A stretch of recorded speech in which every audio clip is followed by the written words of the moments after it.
I'm Coley Bailey from Grenada, Mississippi, and we're standing in a cotton field, actually in the city limits of Grenada. I knew exactly what I wanted to do when I was 5 years old.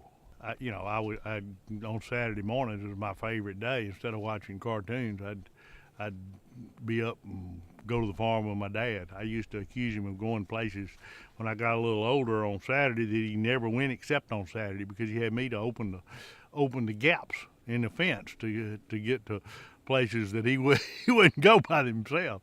But if he had me to open the fence gates, he would go into those areas. But I really have enjoyed agriculture. I've enjoyed the opportunities agriculture has given me.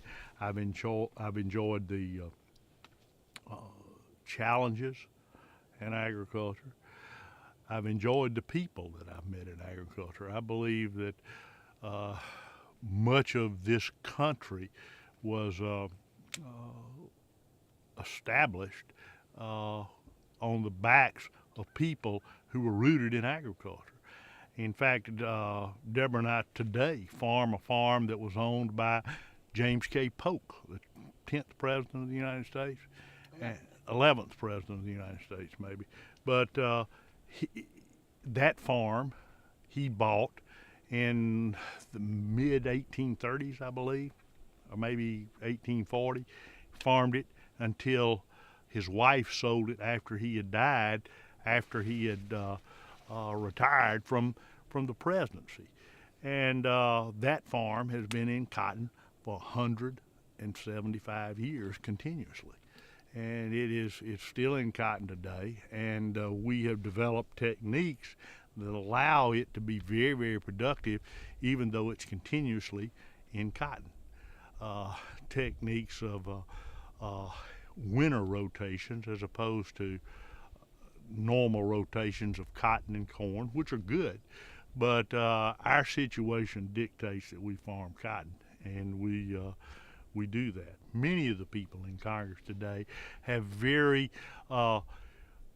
little exposure to agriculture, whereas when I started farming 40 plus years ago, while many of the congressmen and senators were not farmers and hadn't been exposed to farmers, almost to a man, they had grandparents who had farmed and spent their summers on farms. They understood some of the difficulties and associated with running a farm, managing a life around the fluctuations in weather, insects, and commodity prices. Today, that's not the case. You have many, many congressmen who have never set foot on a farm, and it makes it more difficult with legislative initiatives than it was 40 years ago, because of the fact that our elected representatives today don't have the basis in agriculture that was common 50 years ago. Cotton has been grown here for 175 or 200 years.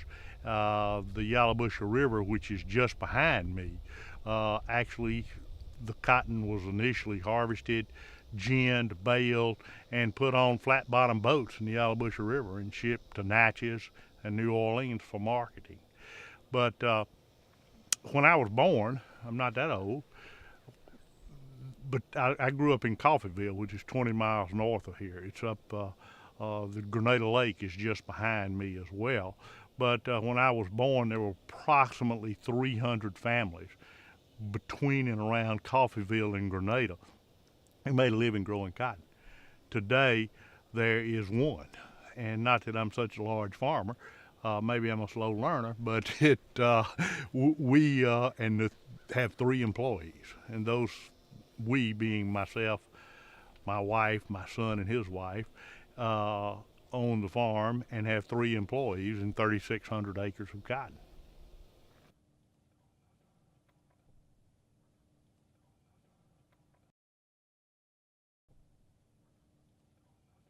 Was not as much defined by employees as sharecroppers.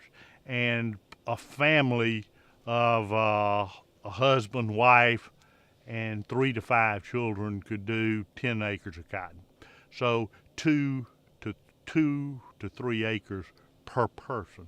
So with 4,000 acres, that'd be 1,400 people full-time employed in raising the cotton that we now do with essentially my son and I work on the farm, and our wives help some in the office and in the management, but then the 3 employees.